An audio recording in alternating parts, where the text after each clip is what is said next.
Titan adalah cerita tentang seorang perempuan yang cinta sama mobil. Itu adalah kalimat yang paling inosen dalam mendeskripsikan film karya sinias Prancis Julia Ducournau ini. Sebenarnya, Titan bukanlah tipe cerita yang inosen, ataupun bukanlah cerita yang normal. Karena cinta sama mobil di film Titan ini berada dalam realm yang berbeda dengan yang cinta sama mobil yang kita kenal gitu. Kalau cinta yang kita kenal kan ya orang yang merawat mobilnya dengan penuh kasih sayang. Di film ini, perempuan tokoh utamanya lebih suka mengekspresikan dirinya kepada mobil ketimbang kepada manusia. Dia menari eksotis di atas kap mobil, hingga di satu titik perempuan tersebut hamil oleh mobil. Alih-alih air susu, dadanya mengeluarkan oli. Alih-alih ketuban, cairan hitam pekatlah yang muncrat dari dalam tubuhnya. Di satu sisi, film ini memang cocok dimasukkan ke dalam kotak sebuah body horror. Berkat bertaburnya elemen-elemen edan dari ketakutan si karakter perempuan terhadap kondisi tubuhnya. Namun di sisi lain, di samping keanehan tersebut, sutradara Julia sesungguhnya kembali menghadirkan kepada kita kisah hubungan kekeluargaan yang hangat, yang mengalun beriringan dengan tema-tema yang super relate dengan kemanusiaan, seperti tentang self-healing atas trauma, dinamika gender, dan kendali atas tubuh atau hidup sendiri.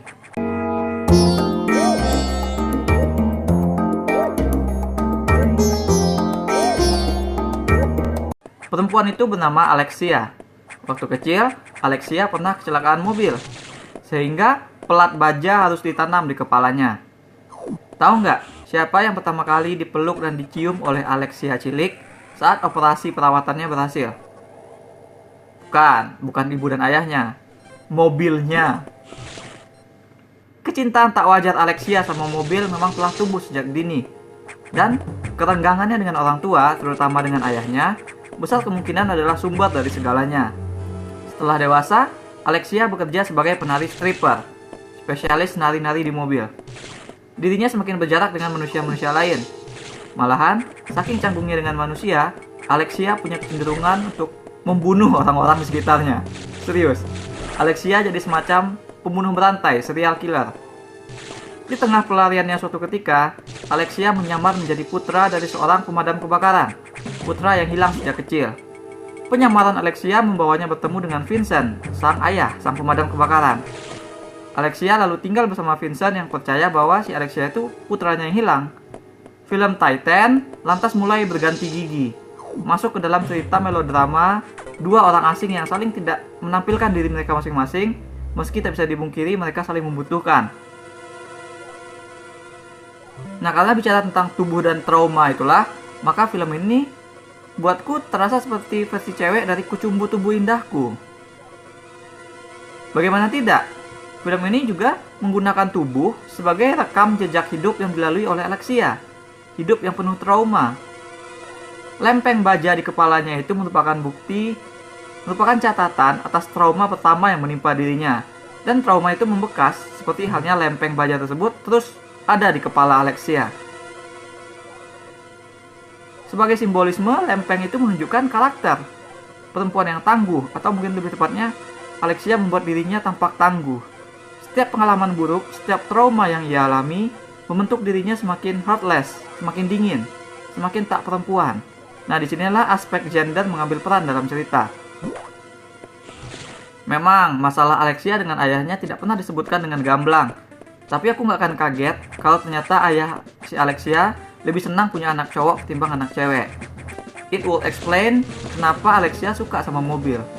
Teoriku, backstory ceritanya adalah Alexia mencoba untuk memenuhi ekspektasi ayahnya tersebut. Dan hasilnya, ya kekacauan hubungan ayah dan anak yang kita lihat di film ini. Jadi, seperti Juno dalam Kucumbu Tubuh Indahku, Alexia lantas menapaki hidup yang penuh trauma, sembari tidak boleh menunjukkan kelemahan. Namun jika Juno berakhir harus menahan sisi feminimnya, si Alexia yang kodratnya udah cewek, harus menekan kemanusiaannya. Itulah sebabnya kenapa Alexia menjadi distan dengan manusia. Kenapa dia bisa jadi serial killer. Pelat baja itu adalah simbol sisi kemanusiaannya yang hilang. Dan kehamilannya oleh mobil adalah puncak dari simbol tersebut. dia hamil setelah melakukan pembunuhan yang at least yang pertama kali kita lihat. Trauma atas peristiwa tersebut membuahkan kehamilan kepadanya. Buah yang menunjukkan dia bukan lagi manusia gitu istilahnya. Sekaligus juga tantangan terbesar, karena saat dia hamil, dia yang tak ingin menunjukkan kelemahan itu harus menghadapi kewanitaannya. Lalu tebak lagi kemana arah cerita membawa Alexia berikutnya. Ya, Alexia yang tengah hamil nggak normal itu harus menekan perut buncitnya dengan suspender supaya dia harus menyamar sebagai laki-laki. Jadi semua simbolisme tadi itu comes together di paruh kedua cerita. Jadi ini adalah tentang trauma yang dirasakan dan tampak kepada tubuh gitu. Karena secara teori trauma yang kita rasakan diserap oleh tubuh. Semua yang kita alami baik secara fisik maupun secara mental atau emosional akan direkam dan disalurkan kepada tubuh. Maka ada benarnya juga perkataan yang mengatakan bahwa pengalaman keras dan trauma dapat membuat kita jadi lebih tangguh. Tubuh kita beradaptasi, membentuk pertahanan terhadap itu. Tapi sebagai manusia kita tidak hanya punya tubuh. Kita perlu penyaluran yang sehat terhadap trauma tersebut. Penyaluran yang tidak membebani tubuh semata. Nah inilah masalah yang ada pada Alexia di film Titan ini. Jadi jika kita menganggap film ini terdiri dari dua bagian cerita, maka bagian terbaik film ini adalah cerita di bagian kedua, ketika Alexia terperangkap sebagai Adrien, putra Vincent yang telah lama hilang. Di sini adalah ketika semua yang dipercaya Alexia ditantang. Mau itu tentang bagaimana ayah kepada anak, hingga tentang menjadi tangguh atau menjadi be a man itu sendiri. Selama ini, sebagai perempuan dan sebagai penari stripper, Alexia merasakan tatapan lapar para lelaki. Jadi dia berusaha untuk tidak menunjukkan kelemahan. Sebagai Adrien, Alexia merasakan tatapan yang berbeda dari para lelaki. Dia experience something yang tak pernah ia rasakan, sekaligus juga sesuatu yang familiar. Dia belajar banyak tentang kendali tubuh dan ekspresi dari Vincent. Yang memang karakter Vincent ini ditulis lebih beresonansi ketimbang karakter Alexia. Vincent itu kapten pemadam kebakaran yang dituntut untuk tampil macho, tapi punya sisi vulnerable sendiri. Yang di saat-saat pribadinya kita tahu kapten itu tidak lagi prima. Nah, secara teknis pun, film langsung jor-joran menghasilkan kontras dari berbagai aspek saat cerita mulai menapaki hubungan antara Alexia dengan Vincent. Warna-warna lembut di momen-momen maskulin misalnya. Kontras-kontras itu menambah depth buat narasi yang sedang disampaikan. Ending saat keduanya mulai menerima diri mereka masing-masing adalah momen indah yang sekaligus sedikit menyeramkan. Karena memang relasi kedua karakter inilah yang jadi hati yang kita tunggu-tunggu sepanjang durasi. Bagian pertama film ini itu sukar ditonton, gak ada hatinya gitu. Cerita yang saking anehnya, aku jadi membaca judul film ini itu kayak pakai logat anime. Titane gitu, bukan Titan lagi. Alexia benar-benar karakter yang sulit untuk disukai. Waktu kecil dia begitu annoying. Dia niruin suara mesin mobil, bayangin aja. Actually tingkah annoyingnya itu yang jadi penyebab kecelakaan. Si Alexia tuh nggak banyak bicara, ekspresinya tak terbaca. Dia membunuh orang-orang, dan beberapa di antara orang yang dia bunuh itu adalah orang yang berusaha bersikap ramah kepadanya. Kita nggak tahu apa yang Alexia pikirkan, dan apa motivasinya selain tidak ingin tertangkap polisi gitu. Jadi hal satu lagi yang kita tahu dari Alexia adalah bahwa dia nggak pengen hamil. Karena itu tadi, karena dia tidak ingin tampak lemah sebagai wanita.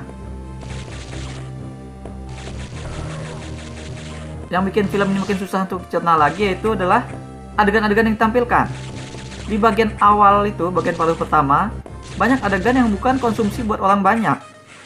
Adegan pembunuhannya digambarkan cukup real sehingga bisa bikin perut kita bergejolak. Adegan body horornya juga cukup disturbing, dengan oli muncrat kemana-mana.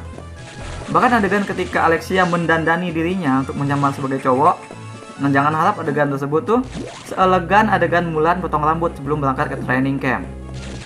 Film ini penuh oleh gritty things yang hard to watch. Namun begitu aku salut sama penampilan acting. Yang meranin si Alexia itu bukan aktor profesional. In fact, film ini adalah debut actingnya. Si Agathe Rosel ditemukan oleh tim Julia di sosial media dan langsung digembleng untuk acting. Turns out, permainan acting silent dan ekspresinya itu juara banget. Sutradara basically menyandarkan bagian pertama kepada performance si Rosel sebagai aktor baru. Ini kan jarang-jarang banget ada sutradara yang berani begitu. Dan si Rosel diberi kesempatan, she kills it. Satu-satunya alasan kita nggak berdiri dan ninggalin film ini meskipun di pertengahan awal itu karakternya unlikable dan situasinya weird as hell banget adalah karena si Roselle berhasil menyuguhkan permainan acting yang membuat kita bisa relate kepada Alexia, kepada karakternya. Kita merasakan yang Alexia rasakan lewat tubuhnya. Ketika dia membunuhi seluruh penghuni rumah kecuali satu orang yang berhasil kabur misalnya. Di situ tuh kita ngerasain kelelahan yang Alexia rasakan. Kita merasakan tekanan dari kejadian tersebut bagi Alexia. Jadi memang mesin film ini lama panasnya. Setupnya nggak benar-benar melandaskan banyak karena seperti ada penghalang dari kita kepada karakter utama. Ditambah pula dengan elemen horor dan adegan-adegan yang membuat film ini bukanlah sebuah tontonan yang bisa dengan mudah untuk disaksikan, untuk diselesaikan. Tapi memang itulah yang jadi jualan utama film ini, yaitu sebuah pengalaman traumatis. Kreasi, artistry, craft, semua kemampuan sinematik pembuatnya diarahkan untuk membuat pengalaman traumatis tersebut mencuat, walaupun harus menjadi seaneh mungkin. Bahkan ketika hati cerita mulai kelihatan saja, film ini tidak menginjak pedal rem dalam membuat dirinya tampak sebagai sebuah mimpi buruk. Namun di lubuk hati, kita tahu masalah yang dihadapi karakter-karakternya itu adalah masalah kemanusiaan yang real. Kita tahu perasaan tersebut bisa jadi relatable. Maka aku berikan 7,5 dari 10 bintang emas untuk Titan. That's all we have for now. Bagaimana pendapat kalian tentang film dengan elemen cerita yang aneh seperti film ini? Apakah bagi kalian keanehan tersebut jadi daya tarik atau malah jadi turn off? Share with us in the comments. Jangan lupa hit like dan subscribe supaya tak ketinggalan review-review dan playthrough lain. Kunjungi mothership.com untuk baca review dengan lebih detail.